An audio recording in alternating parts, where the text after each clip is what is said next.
Chapter 4, Part 2. Storms of Sand and Heart. The sun climbed mercilessly higher as they traversed the drifting lands, its heat bearing down upon them with increasing intensity. The landscape had transformed into rolling waves of amber sand, each dune bleeding seamlessly into the next, without distinguishing features. Only the striders seemed capable of discerning their path, their heads bobbing occasionally to catch invisible scent markers. Hours had passed in relative silence, broken only by the rhythmic sound of the striders' feet against the shifting terrain. Kirshen, positioned at the rear of their formation, began to emit a low, humming sound that gradually evolved into words, a deep, resonant chant that carried easily across the still desert air. Forged in flame and bathed in blood, we rise at the sovereign's call. Bellatori, Bellatori, the shield that never falls. His voice, surprisingly melodic for such a formidable warrior, rose and fell with practiced cadence. Our hearts beat fast, our lives burn bright, our courage never wanes. Bellatori, Bellatori, the sword that breaks all chains. Tavor's mechanical eyes whirred audibly as he turned his head with a sharp gesture of irritation. Must we endure this barbaric caterwauling? The mnemonic resonance patterns disrupt my calibrations. His precise, clipped words carried a hint of disdain. Such primitive rhythmic structures serve no functional purpose beyond perpetuating outdated tribal identifiers. Listen to the glass eyes squawk. Kirshen grinned, his battle trance marks deepening with his expression. Songs ain't for function, they're for feeling.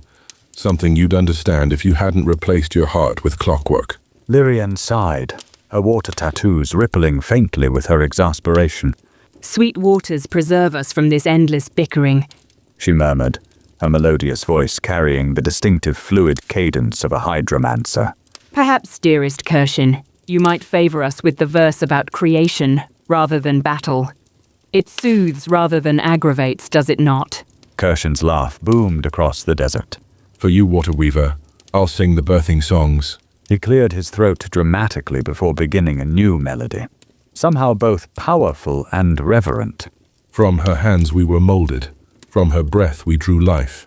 The second sorceress, mighty creator, who shaped us for strife. Thalia found herself drawn into the song despite its martial themes. She nudged Sirocco closer to Elian's position. I've studied historical texts about the enhanced species creation, but they never mention songs of origin, she observed, genuine curiosity in her tone. Are there similar traditions for all 9 species? Elian glanced back, his expression thoughtful. Most keep their creation stories private, he replied, his voice carrying that distinctive roughness that Thalia found increasingly compelling. The Bellatori are unique in their openness, probably because their stories celebrate what others might consider a burden. Behind them, Kirshen continued his rhythmic chant, each verse revealing more about the Bellatori's creation. Twice the strength but half the years, our blessing and our curse. To die in glory never fading is the warrior's universe. His voice swelled with pride. She gifted us the battle trance, the fury in our blood. Bellatori, Bellatori, born from sacred mud. Factually imprecise, he muttered. The second sorceress utilized advanced biomanipulation techniques, not common earth minerals. The mythologizing of scientific processes perpetuates dangerous misunderstandings.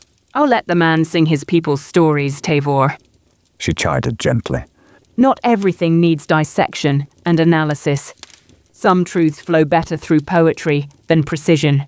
A sudden gust of wind interrupted their conversation, carrying with it fine particles of sand that stung exposed skin. Elian's posture changed immediately, his body tensing as he scanned the horizon with narrowed eyes. Silence, he commanded, raising one hand. Feel that shift in the air pressure? Something's brewing to the southwest. Thalia felt it then. A subtle change in the atmosphere, a heaviness that pressed against her skin despite the dry heat. In the distance, the horizon had taken on a strange, yellowish tinge. A sandstorm? She asked, unable to keep a slight tremor from her voice. Not just any sandstorm, he replied grimly. That's the edge of a shrieking veil, named for the sound it makes as sand particles ricochet off each other. We need shelter, immediately. The nearest rock formation must be at least 2 hours away, she said, her tattoos pulsing with increased brightness as she sensed the atmospheric disturbance. The water threads in the air are unraveling rapidly. We won't make it to natural shelter. His voice remained calm despite the urgency of his words. We'll need to deploy the emergency enclosure. He guided Zephyr to a slight depression in the terrain, the others following closely. Once they'd reached the lowest point available, he dismounted with fluid grace. Everyone down. Unpack the Striders completely. They'll weather the storm better without gear. Kirshen, help me with the anchor points. Taver, prepare the expansion crystal. Lyrian, we'll need a moisture barrier. Everyone moved with practiced efficiency. Everyone except Thalia, who found herself momentarily frozen with uncertainty. Elian noticed immediately. Thalia, He said, his use of her name without title snapping her from her hesitation. the Striders need calming. You connected well with Sirocco. Could you handle that task? Grateful for the specific direction, Thalia nodded and moved to where the Striders clustered nervously. Their long necks swayed with agitation, their normally placid eyes reflecting the approaching threat. It's all right. She murmured, adopting the soothing tone she'd used during diplomatic negotiations with anxious trade partners. We'll protect you. Stay calm. To her surprise, the Striders responded to her voice, their movements becoming less frantic. Sirocco even lowered his head to nudge her shoulder in what felt like appreciation. Meanwhile, Elian and Kirshen were driving metallic spikes into the sand at precise intervals, forming a large circle around their position. Tava placed a complex crystalline structure in the center, a multifaceted gem the size of a human head that seemed to pulse with inner light. Resonance calibration at 70% capacity, He announced, his artificial eyes cycling through various settings as he adjusted controls on the crystal's base. Quantum lattice integrity optimal, awaiting hydromantic interface. Lyrian stepped forward, her tattoos now glowing bright blue against her skin. She placed her hands on designated points of the crystal structure. Waters of above, waters of below, form the shield between. She chanted, her voice taking on a rippling quality. From the deepest wells to the highest clouds, I draw the essence of protection. The crystal responded to her touch, its inner light synchronizing with the pulsing of her tattoos. Tendrils of blue energy began to spread from the structure, connecting to each of the anchor spikes Elian and Kirshen had placed. The wind was picking up rapidly now, sand beginning to swirl around them in increasingly aggressive patterns. The yellow-tinged horizon had darkened to an ominous ochre, advancing towards them with alarming speed. 30 seconds to activation. He called above the rising wind. Everyone inside the anchor perimeter. Striders in the northeastern quadrant. Thalia guided the nervous creatures to the designated area, her hair whipping around her face as the wind continued to intensify. Sand stung her exposed skin like tiny needles, forcing her to squint against the onslaught. Now, Taver. The glasswright made a final adjustment to the crystal, which suddenly flared with blinding intensity.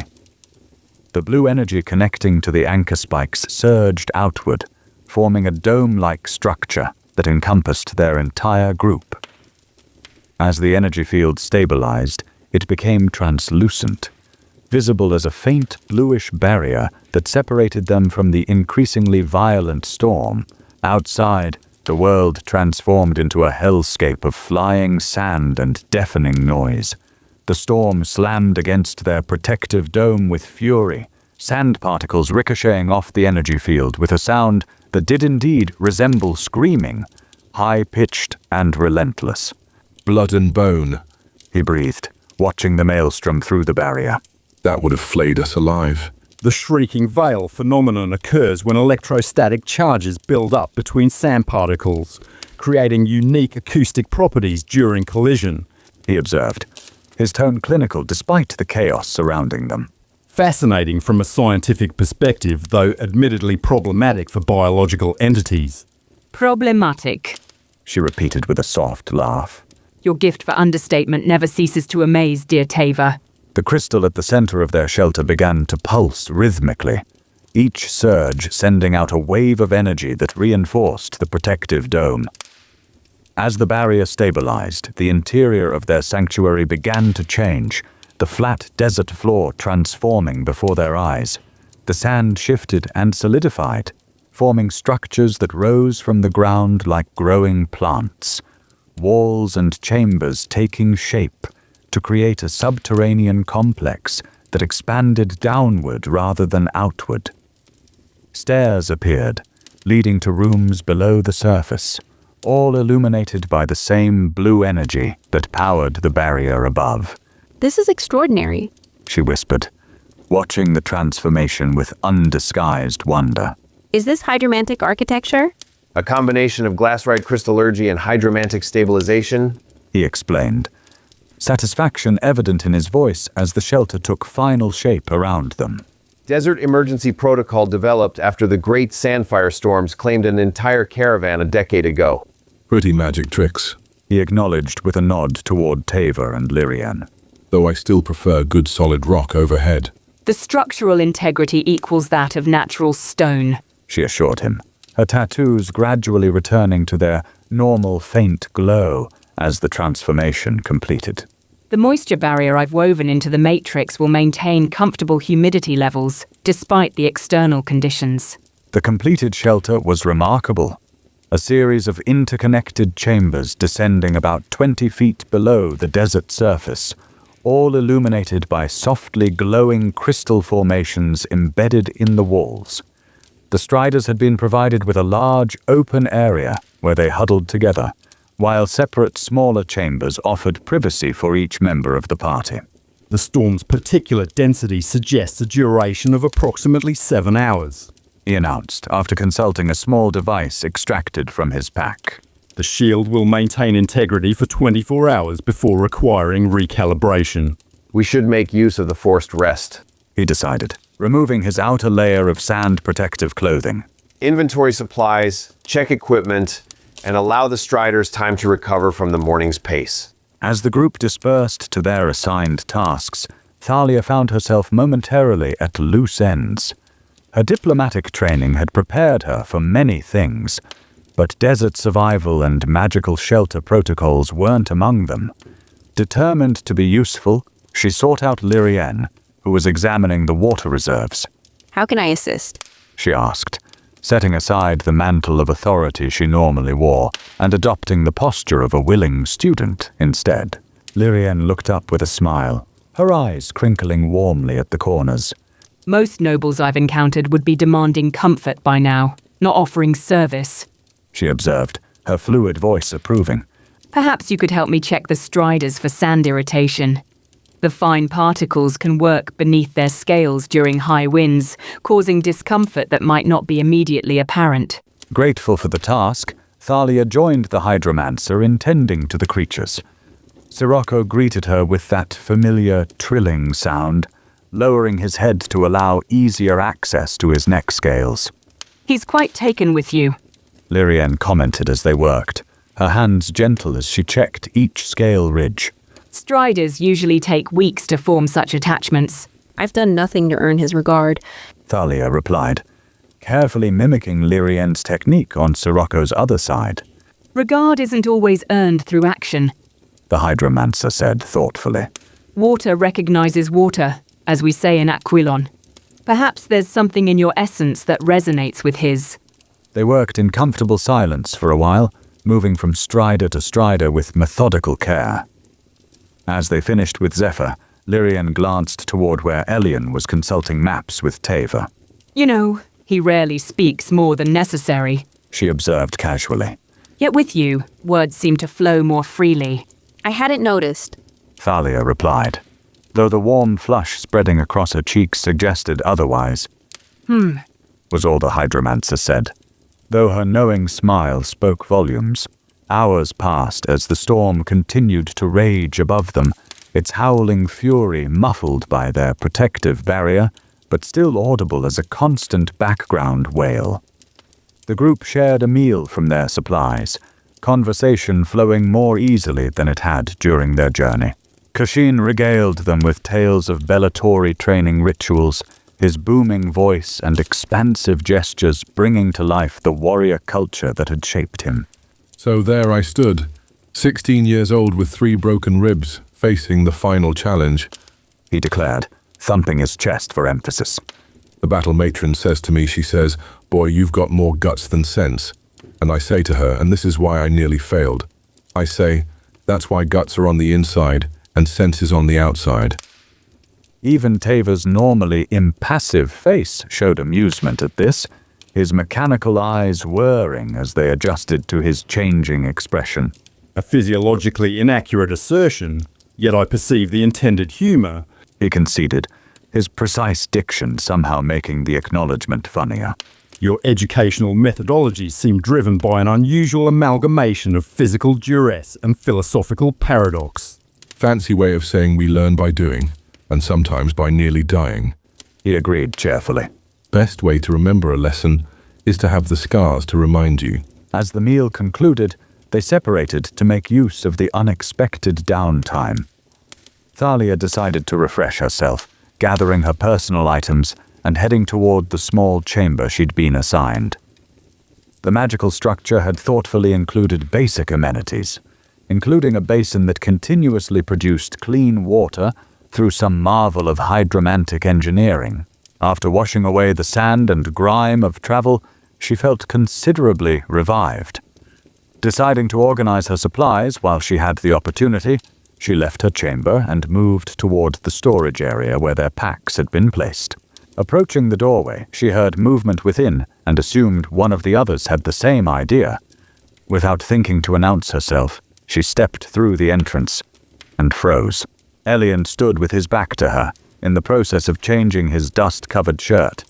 He had already removed the travel-worn garment, revealing a torso that momentarily stole Thalia's breath. Lean, corded muscle moved beneath skin, burnished by years of desert sun, telling a story of hard-earned strength rather than ornamental physique. But what caught and held her attention were the scars, a network of pale marks that mapped a history of survival across his back and shoulders. Some were thin and precise, others jagged and cruel, creating a tapestry of past dangers overcome. Most striking was a pattern on his left shoulder blade. Not a scar, but what appeared to be a birthmark in the shape of a starburst, its center precisely where the silver streak in his hair would fall if pulled back. The mark seemed to shimmer faintly in the crystal light, almost as if it contained tiny points of luminescence beneath his skin. Thalia knew she should retreat. That propriety demanded she announce her presence or quietly withdraw. Instead, she remained frozen, her heart executing a strange, fluttering rhythm in her chest as her eyes traced the contours of his form with an appreciation that went beyond mere physical admiration. The moment shattered when Elian, sensing her presence, turned sharply. Surprise flashed across his features before he controlled his expression, though he made no move to cover himself. Lady Thalia, He said, that slight roughness in his voice more pronounced. I didn't hear you approach. Heat flooded her face as embarrassment battled with a more complex emotion she wasn't prepared to examine. I apologize for the intrusion. She managed, her diplomatic training providing words when natural eloquence failed her. I should have announced myself. No harm done. He replied, though something in his dark eyes suggested the encounter affected him more than his casual tone implied. Desert travel doesn't allow for much privacy.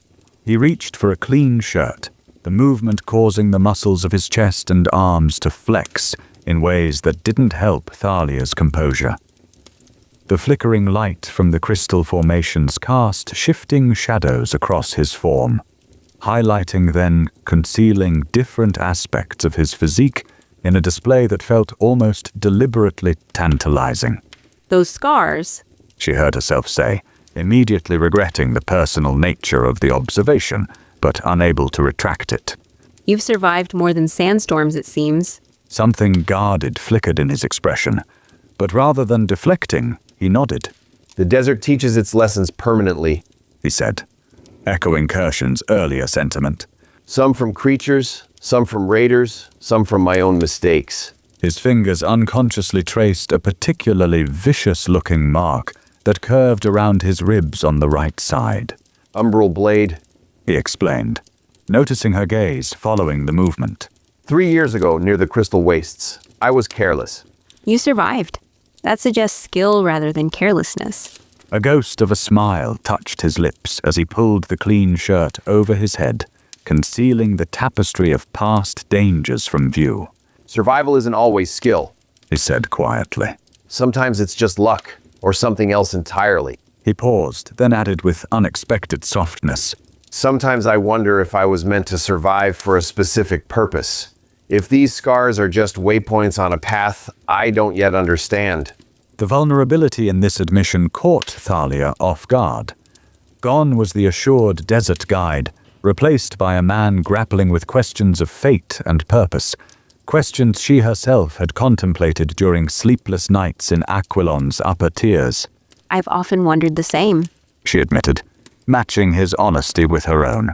Whether my life has been shaped for some reason beyond diplomatic convenience, whether these dreams mean something beyond coincidence. The space between them seemed to shrink, though neither had moved. Some invisible current connected them in that moment, a recognition of shared uncertainty despite their vastly different lives. The wellspring might provide answers. He said after a pause that stretched just short of uncomfortable. For both of us. Or more questions. In my experience, the right questions often prove more valuable than incomplete answers. The thoughtfulness of his response surprised her, challenging her perception of him as merely a skilled guide. There were depths to Elian Norwood that intrigued her on levels beyond the physical attraction she was reluctantly acknowledging to herself. Before either could speak further, a sharp whistle from above interrupted the moment. Sandstorms shifting. The Bellatori called down.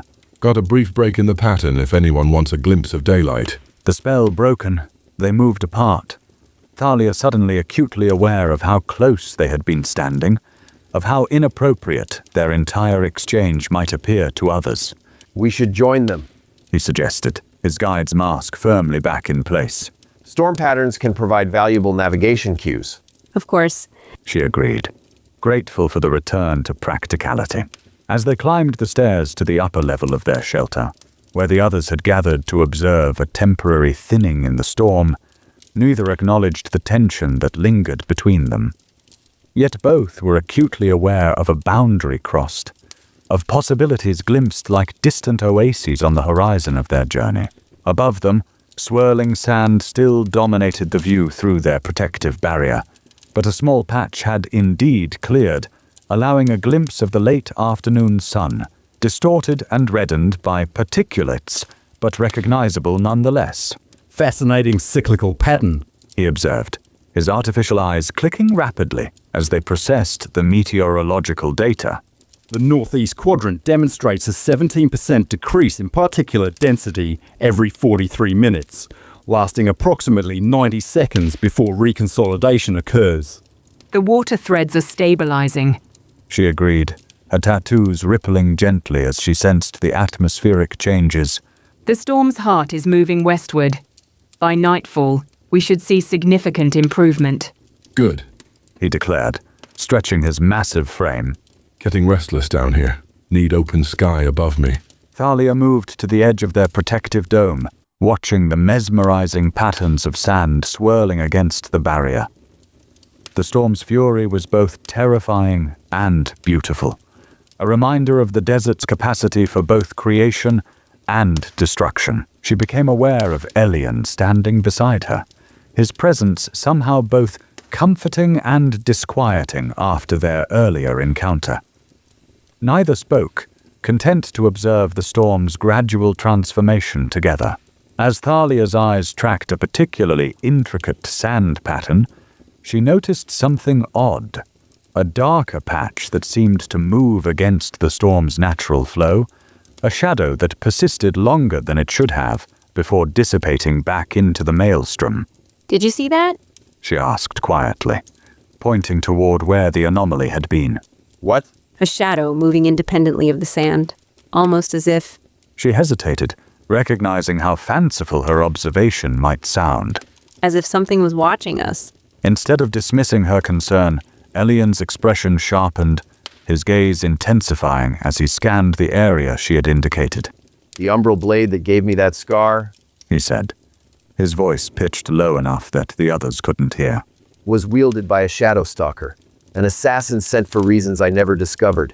His hand moved unconsciously to his side, where the scar lay beneath his clothing. They can travel within shadows, even those cast by sandstorms. A chill that had nothing to do with temperature ran through Thalia. You think we're being followed? I think we should assume we are. His eyes met hers, serious yet reassuring. But our barrier isn't just physical, it contains elements specifically designed to prevent shadow passage. We're safe for now. She nodded, trying to take comfort in his confidence while still processing the implications. Lord Aurelius's interest in her had seemed political on the surface, but this suggested something more sinister, something worth sending assassins to monitor or intercept. When the storm clears, She said carefully.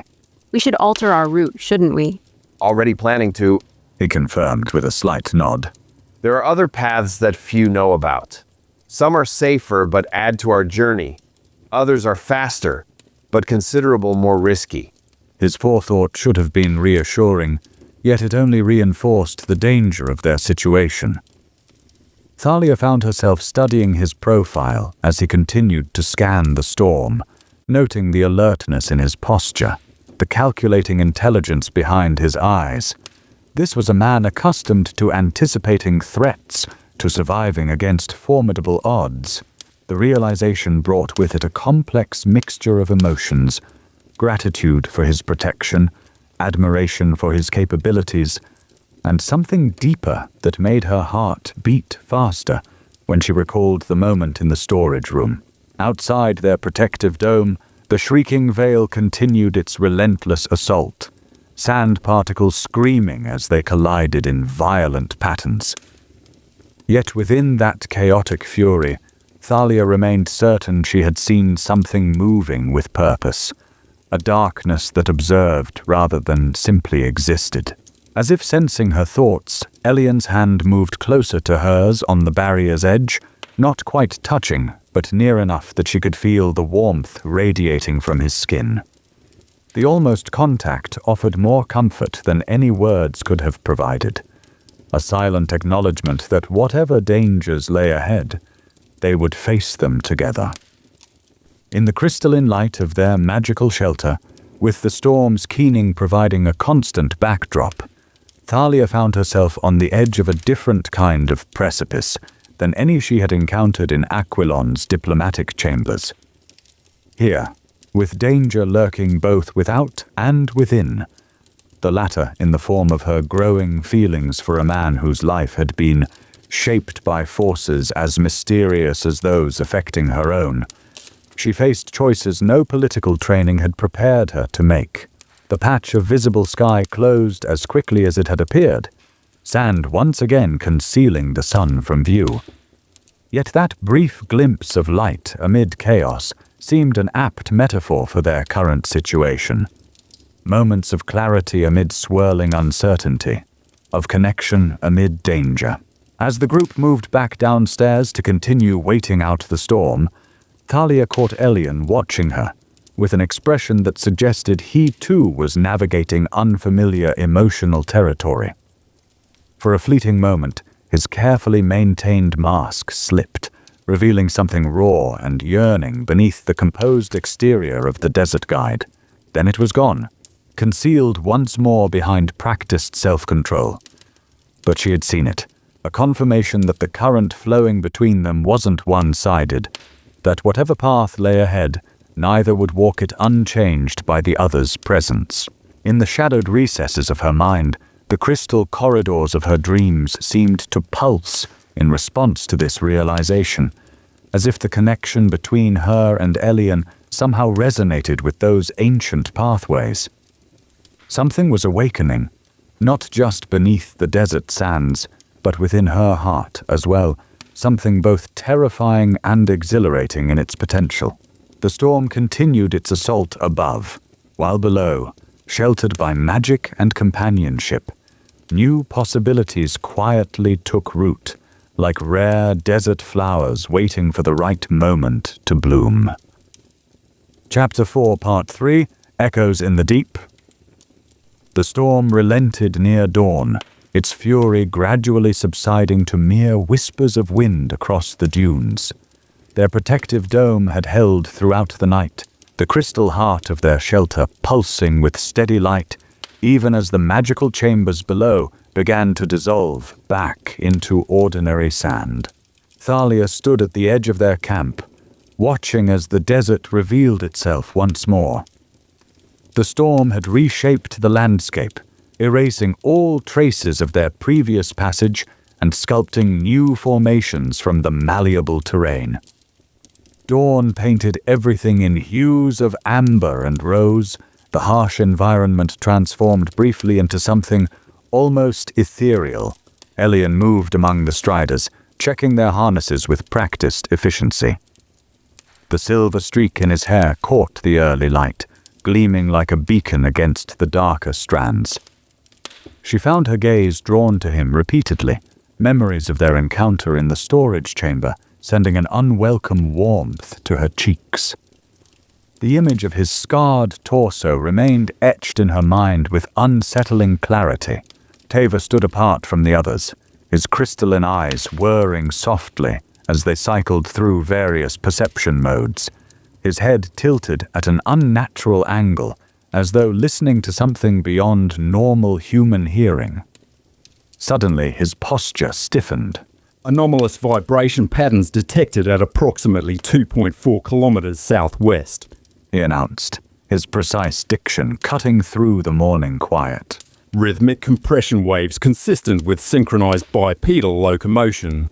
Estimated unit count, 7 to 9 individuals. Elian's head snapped up, his relaxed demeanor instantly replaced by alert watchfulness. Definite pursuit, then. He said, voice low and rough with tension. Their trajectory? Intercept course. Probability of randomized encounter, negligible. Conclusion, targeted tracking. Bellatori.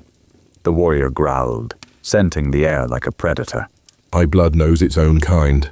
Elite squad by the sound of their march. Heavy-footed glory seekers with more muscle than sense. How could they have followed through that storm? She asked, water tattoos pulsing with agitation. Even the most skilled trackers would lose our trail in such chaos. Elian's expression darkened as he cast a meaningful glance toward Thalia. Unless they had help? He said quietly.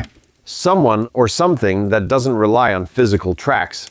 The shadow Thalia had glimpsed during the storm suddenly seemed more significant, more threatening. She suppressed a shiver, forcing her diplomatic training to override the instinctive fear. Lord Aurelius, She said, her voice steadier than she felt. he seemed unusually displeased when my father invoked the wellspring ritual. And now his troops pursue us. Elian concluded grimly. We need to change course immediately. He moved to the crude map he'd sketched in the sand, the others gathering around him. Our planned route takes us through the glass plains, open terrain with minimal cover. His finger traced the original path before shifting northwest. But there's another way. The Singing Caverns. Blood and bone. He muttered, his battle trance marks darkening. That death hole?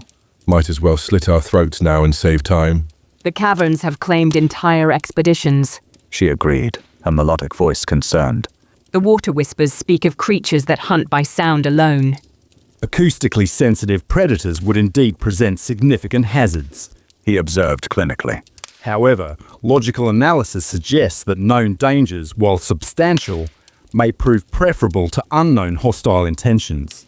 Elian nodded, his gaze finding Thalia's. The caverns are dangerous, He acknowledged. but I've navigated them before, once, and they offer two advantages: secrecy and speed. We could reach the wellspring by nightfall. The weight of decision settled on Thalia's shoulders.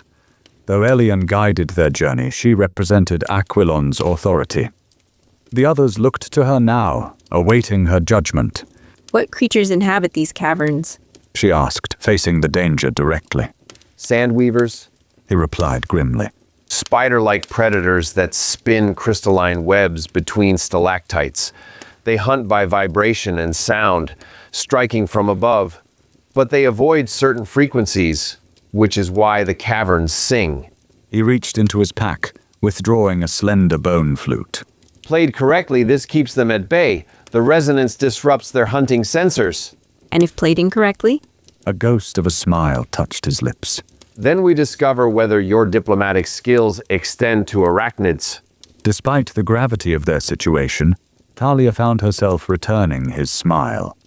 Something about his gallows humor cut through pretense, bringing a clarity she rarely experienced in Aquilon's courts. The caverns, then. She decided. Better to face dangers we can prepare for than those with unknown intentions. With swift efficiency, they broke camp, erasing all signs of their shelter. The Striders sensed their urgency, accepting riders and burdens without their usual trill of greeting.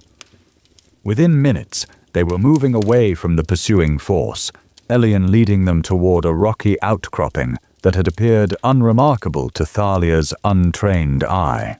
As they drew closer, she perceived a narrow fissure in the stone, barely wide enough for a strider to pass through sideways. Elian dismounted, approaching the opening with cautious familiarity. Single file. He instructed.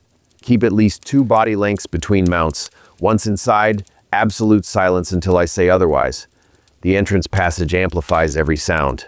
One by one, they guided their striders through the fissure, Elian leading Zephyr first to demonstrate the careful sidling motion required. Thalia followed, surprised by Sirocco's calm acceptance of the confined space. The fissure extended for nearly 30 yards, its walls pressing close enough that Thalia's knees occasionally brushed stone. Then, abruptly, the passage opened into a vast underground cathedral. Thalia's breath caught at the spectacle before them. Massive crystalline formations hung from the cavern ceiling like frozen waterfalls, catching what little light penetrated from hidden fissures and fragmenting it into prismatic patterns across the stone floor. The air carried a strange resonance, a constant, barely audible hum that seemed to emanate from the crystals themselves. Elian raised one hand, signaling for continued silence. He withdrew the bone flute, positioning it carefully against his lips. The melody that emerged was unlike anything Thalia had heard. Not music in any traditional sense, but a series of precisely spaced notes that seemed to interact with the cavern's natural resonance, strengthening some harmonics while cancelling others. The effect was immediate. The ambient hum shifted in response, the entire cavern seeming to exhale as though acknowledging their presence. Elian lowered the flute, his expression relaxing slightly. We can speak now, He said quietly. but keep your voices low. The opening melody establishes our permission to pass. But we remain guests, not welcome ones. Never met a cave that needed sweet talking. He muttered, though he kept his usually booming voice subdued. Give me enemies I can stab, not rock that needs serenading. These formations, She breathed, water tattoos glowing faintly in response to the crystalline structures. they're semi-sentient water crystals, ancient beyond reckoning. I've never sensed such age. Fascinating resonance patterns. He observed, mechanical eyes clicking softly as they adjusted. The acoustical properties suggest intentional design rather than natural formation, perhaps remnants of pre-cataclysm architecture. Elian remounted Zephyr, gesturing for the others to follow suit. Stay center path. He cautioned. Watch the ceiling, not the walls. The weavers nest in the upper recesses. They're normally dormant during daylight hours, but in here, He glanced upward. time means little. They proceeded at a measured pace, the strider's feet making soft, clicking sounds against the crystalline floor. The cavern extended farther than Thalia could see, the path occasionally narrowing between towering formations before opening into new chambers of breathtaking scale. After nearly an hour of careful progress, the cavern's ambient song began to change, subtle shifts in tone that caused Elian to tense in his saddle. He raised one hand, bringing their procession to a halt. Something's wrong. He murmured, reaching again for the bone flute. The harmonics are shifting too rapidly. Before he could raise the instrument, a discordant note shivered through the cavern. A harsh, clanging sound that sent ripples of disruption through the crystalline structures. Dust and tiny fragments rained down from above. From far behind them, echoing through the tunnels they'd traversed, came the unmistakable sound of multiple people entering the cavern system. Heavy footsteps and the clatter of metal against stone. Acoustical analysis confirms multiple bipedal entities. He hissed, his mechanical eyes whirring frantically.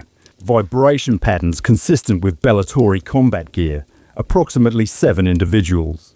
Elian's gaze met Thalia's, grim understanding passing between them. They followed us in. He said, voice tight with controlled anger.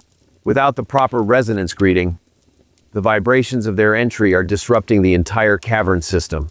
A subtle movement in the shadows to their left caught Thalia's attention. Not a creature, but something more deliberate. A patch of darkness that moved against the natural flow of shadows, slithering along the wall like liquid night. The umbral spy, watching, now retreating toward the source of the disruption to report their location.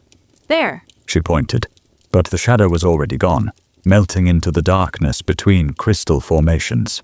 They have help? He muttered grimly. That umbral will lead them straight to us. Another vibration shook the cavern as the distant intruders continued their unknowingly destructive advance. Above them, the ceiling suddenly seemed alive with movement. Hundreds of sandweavers clung to the crystalline formations, their segmented bodies reflecting prismatic light as they stirred from dormancy.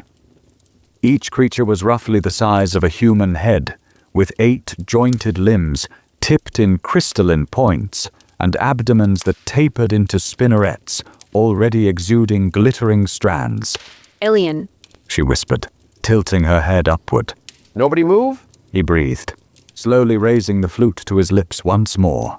The melody he played now was more complex than before, urgent yet controlled, each note precisely tuned to counter the disruptive frequencies still ricocheting through the cavern.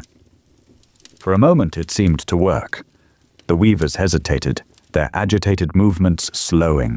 Then another crashing discord, louder than before as the pursuing party knocked over a crystalline formation in their clumsy advance, shattered the fragile harmony Elian had established.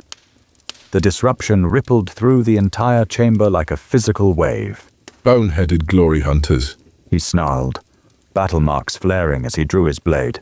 They don't even know what they're disturbing. Above them, the sandweavers had reached critical agitation. As one, they began to descend on crystalline threads, dropping with terrifying speed toward the intruders who had been so conveniently delivered to their hunting ground. Scatter! He shouted, abandoning stealth for survival. Defensive circle, protect the striders!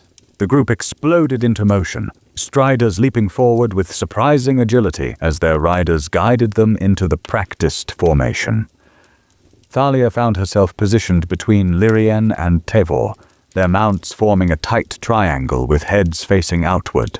The first wave of weavers descended like living jewels, their crystalline limbs glinting as they dropped toward their prey. Kirshen roared a Bellatori battle cry, his massive blade cleaving through 3 creatures mid-air. They shattered like glass, their fragments tinkling against the cavern floor. Observation. Conventional weapons effective against exoskeletons. He called, his artificial eyes projecting targeting beams that he followed with precise throws of crystalline discs. Each disc found its mark, shattering additional weavers. Recommend severing spinnerets to prevent secondary entanglement. Water shields deployed. She responded, her tattoos blazing sapphire as she pulled moisture from specialized containers at her belt. The water formed protective bubbles around each rider's head, thin but effective barriers against the weaver's venom glands. Thalia had drawn her ceremonial dagger, a weapon she'd trained with but never used in actual combat. Its blade seemed woefully inadequate against the swarm descending around them. Behind you! He shouted, already turning Zephyr in her direction. Thalia whirled to find a particularly large weaver dropping directly toward her. She slashed upward, her blade connecting but merely glancing off the creature's crystalline hide. It landed on Sirocco's neck, causing the strider to buck in pain and terror. Thrown off balance, Thalia felt herself sliding from the saddle. Her fingers scrabbled for purchase on Sirocco's harness, but found only air. For one heart-stopping moment, she was falling, the cavern floor rushing up to meet her. Then strong arms caught her, breaking her descent. Elian had somehow maneuvered Zephyr beneath her falling form, catching her against his chest with one arm, while his other hand dispatched the weaver with a specialized hammer clearly designed for breaking crystal. The one time you catch me and I'm falling rather than dancing? She gasped, adrenaline making her lightheaded. I'd say this still counts as dancing, he replied, steadying her before him on Zephyr's back. just with more lethal partners. Despite the danger surrounding them, Thalia felt a rush of something beyond mere gratitude, a flutter of connection intensified by proximity and shared peril. She was acutely aware of his arm around her waist, the solid warmth of his chest against her back. The moment shattered as more weavers descended. Elian pressed the hammer into her hand. Strike the joint between head and thorax. He instructed, his breath warm against her ear. That's their weakest point. Armed with the proper tool and knowledge, Thalia found herself adapting quickly. She dispatched one weaver, then another, each blow becoming more confident than the last. Zephyr responded to Elian's commands with remarkable precision, positioning them to face each new threat, while avoiding the deadly crystalline strands now crisscrossing the cavern floor. There's too many, He shouted, his blade a constant blur of motion. We need to break through to the next chamber. Logical egress point identified. He called, mechanical eyes projecting a light beam toward a narrow passage partially obscured by crystal formations. 83% probability of connecting to main tunnel system. I'll clear the path. She volunteered, her water shields reconfiguring into pressurized jets that sheared through the crystalline webs blocking their escape route. Formation intact. Move as one. With practiced coordination, the group surged toward the opening, maintaining their defensive positions even as they advanced. Elian guided Zephyr to the lead position, still carrying Thalia before him. Sirocco followed close behind, now riderless but unwilling to be separated from his chosen companion. They burst into the connecting passage, a tunnel barely wide enough for two striders abreast. Kirshen and Tavor took rearguard positions, continuing to dispatch weavers that pursued, while Lyrienne reinforced her water barriers at strategic points, temporarily sealing the tunnel behind them. For several minutes, they raced through the crystalline passageway, the sounds of pursuit gradually fading. Only when they reached a larger chamber did Elian finally slow their pace, allowing the group to regroup and assess injuries. Everyone whole? He asked, his breathing slightly elevated from exertion but his voice steady. Few scratches. He reported, examining a crystalline shard embedded in his forearm with more curiosity than concern. Nothing a battle trance can't burn out. I've contained the venom in Kirshen's wound, She assured them, her tattoos still glowing with expended power. Tavor took a spray across his shoulder, but his modifications prevented penetration. Crystalline composition remarkably similar to my ocular implants, He noted, studying a fragment with clinical detachment. suggesting shared origin in pre-cataclysm technology. Fascinating implications for evolutionary adaptation theory. Elian shook his head at the glass right's unflappable scientific curiosity, before turning his attention to Thalia, still seated before him on Zephyr's back. You're trembling. He observed quietly, his arms unconsciously tightening around her. Thalia hadn't noticed until he mentioned it. The aftermath of danger and adrenaline had left her shaking slightly, her body processing fear she hadn't permitted herself to acknowledge during the fight. I'm unharmed. she assured him, finding her diplomatic composure. Thanks to your timely intervention. You adapted quickly. He countered, surprising her with the genuine admiration in his voice. Most people freeze their first time facing weavers. You fought like you'd been training for it. A flush of pleasure warmed her cheeks at his praise. She turned slightly to look at him, suddenly aware of how close their faces were, how easily she could Hate to interrupt whatever's happening on that strider. he called, his knowing grin visible even in the dim crystal light.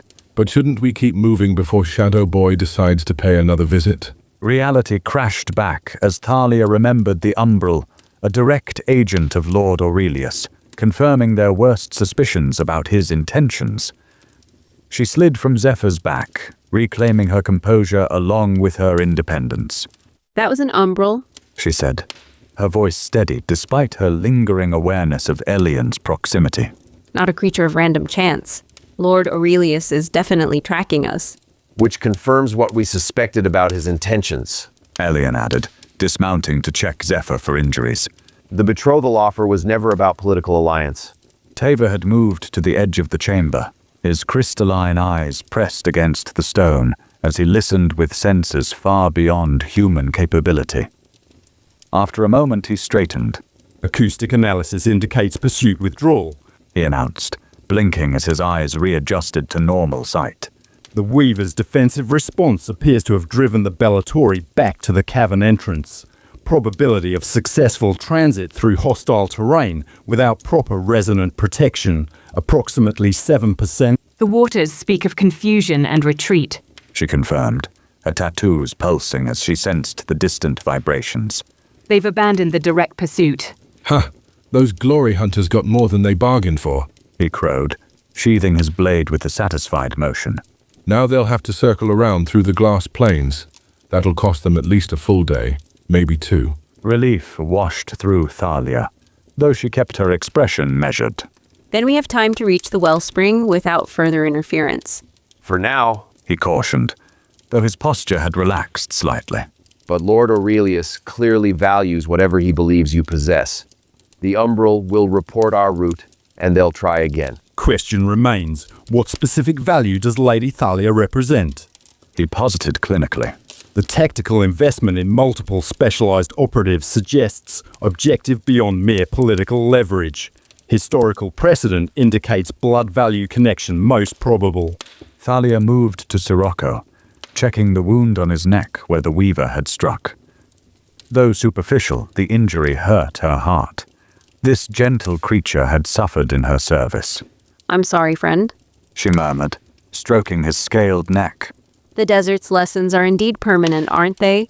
Sirocco made a soft, trilling sound, lowering his head to press against her shoulder in what felt remarkably like forgiveness. He'll heal. Elian said, appearing beside her with a small pot of salve. Striders are remarkably resilient, like certain diplomats I've encountered.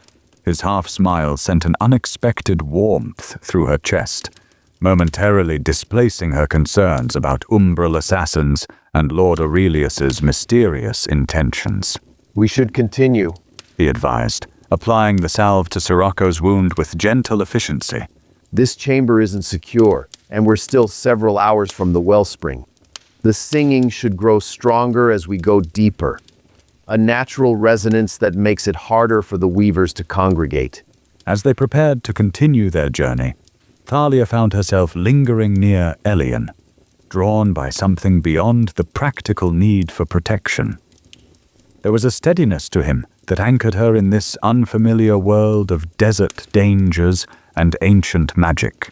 Thank you She said quietly. for catching me. Always. He replied simply. The single word carrying implications neither seemed ready to examine fully. Instead, he helped her remount Sirocco, his hands lingering perhaps a moment longer than necessary at her waist. Something unspoken passed between them, an acknowledgement of connection growing despite the circumstances that should have made it impossible. The deeper reaches of the singing caverns lived up to their name. As they progressed, the ambient resonance intensified, becoming a complex melody that seemed to emanate from the very stone around them. Crystal formations grew more elaborate, some resembling frozen fountains or delicate floral structures impossible in nature, yet undeniably present. Time lost meaning in that underworld of light and sound. They might have traveled for hours or days, guided only by Elian's seemingly innate understanding of the cavern system and the increasingly powerful song that drew them forward. "It's getting stronger," Elian observed as they entered a particularly magnificent chamber. Her water tattoos pulsed in rhythm with the crystalline resonance. The water song here speaks of ancient power, the same energy that flows through the wellspring. Detecting significant increase in ambient magical radiation. He confirmed, mechanical eyes glowing brighter in response. Crystal structures exhibiting quantum entanglement properties consistent with naturally occurring thaumaturgical amplifiers. If your fancy words mean we're getting close, then say so. He grumbled good-naturedly. My battle trance is itching for daylight again. Elian had fallen silent, his expression distant as though listening to frequencies beyond normal hearing. The silver streak in his hair seemed to capture the crystal light, gleaming with unusual intensity. Elian, She prompted gently. are you well? He blinked, returning to himself with visible effort. It's calling. He said, voice rough with some emotion she couldn't identify. The wellspring, can't you hear it? Though she heard nothing beyond the cavern's ambient song, Thalia felt something. A subtle pressure behind her breastbone, a pulling sensation without physical form. I feel it, She admitted. like being drawn by an invisible thread. We're close. He confirmed, seeming to shake off whatever momentary trance had claimed him. One more passage, then we'll emerge near the surface again.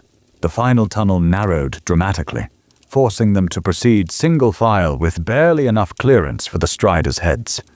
The crystal song reached almost uncomfortable intensity, vibrating through bone and tissue until Thalia felt her entire being resonating in harmony. Then, abruptly, the passage opened onto a scene so breathtaking it drew gasps from each of them. They stood at the edge of a vast circular chamber, its walls formed of crystal so pure it appeared to be solid light rather than physical matter. The ceiling opened to the desert sky above through a perfectly circular aperture, allowing the late afternoon sun to pour down into the space. At the chamber's center lay a pool of water so still it resembled polished obsidian, reflecting the crystalline walls with mirror perfection. The wellspring. We made it, He said quietly, something like reverence in his voice. and before sunset, as promised. Thalia dismounted, drawn forward by an inexorable pull she couldn't have resisted even if she wished to. Each step towards the dark pool felt simultaneously like approaching home and venturing into unknown territory. It's beautiful. She whispered, the inadequacy of the word striking her even as she spoke it. And terrifying. Both, yes. He agreed, moving to stand beside her. The nomads call it the eye of the desert, the place where the sands themselves dream. Such power. She breathed, her tattoos blazing with reflected energy. The water here remembers the world before the endless desert, when oceans covered the land and the sorceresses had not yet risen to power. Readings exceed measurable parameters. He reported, his mechanical eyes cycling rapidly through their settings. Dimensional boundaries exhibit unprecedented permeability. Theoretical connection to parachronistic memory structures confirmed. Pretty pond. He summarized pragmatically, though even his battle-hardened demeanor seemed softened by the chamber's ethereal beauty. What now, water princess? We came all this way for your ritual after all. Thalia felt the weight of expectation settle upon her shoulders. The water called to something within her blood, awakening memories she hadn't known she possessed. Before she could respond, Elian touched her arm gently. Rest first. He advised. The wellspring isn't going anywhere, and the sacred rites are traditionally performed at midnight when the boundary between worlds grows thinnest. His eyes met hers with quiet understanding. It helps to approach with a clear mind and rested body. You've witnessed the ritual before? She asked, surprised. Something like pain flickered across his features. Not exactly. He answered carefully. But I've seen what happens when one approaches unprepared. His hand moved unconsciously to the silver streak in his hair, a gesture she'd noticed occurred whenever he referenced his mysterious past. As the others established camp at a respectful distance from the pool, Thalia found herself standing at the water's edge, mesmerized by its perfect stillness. Her reflection stared back with unsettling clarity, yet somehow different. Older, perhaps, or bearing knowledge her waking self didn't possess. Behind her reflection, another shadowy form seemed to materialize, a figure with a familiar silver streak in dark hair. She turned quickly, but Elian stood several yards away, consulting with Elian about water rations. Turning back to the pool, she found only her own reflection once more. The phantom presence vanished as though it had never been. Yet she couldn't shake the certainty that something awaited her beneath that mirrored surface, something connected to both her bloodline and to the mysterious desert guide whose path had become so inexplicably intertwined with her own. The sun continued its descent toward the horizon, its rays gradually shifting angle until they struck the crystal walls at precise alignments, fracturing into spectral patterns that danced across the chamber floor. With each passing minute, the air seemed to thicken with potential, with ancient power stirring from slumber. In a few hours, she would enter the wellspring as tradition demanded. What emerged afterward, Thalia suspected, would no longer be merely the Fathermark's daughter or a political pawn in Aquilon's diplomatic games. The desert had already begun changing her. The wellspring would complete the transformation. Night was falling over the endless desert, and with it, the time of dreaming approached.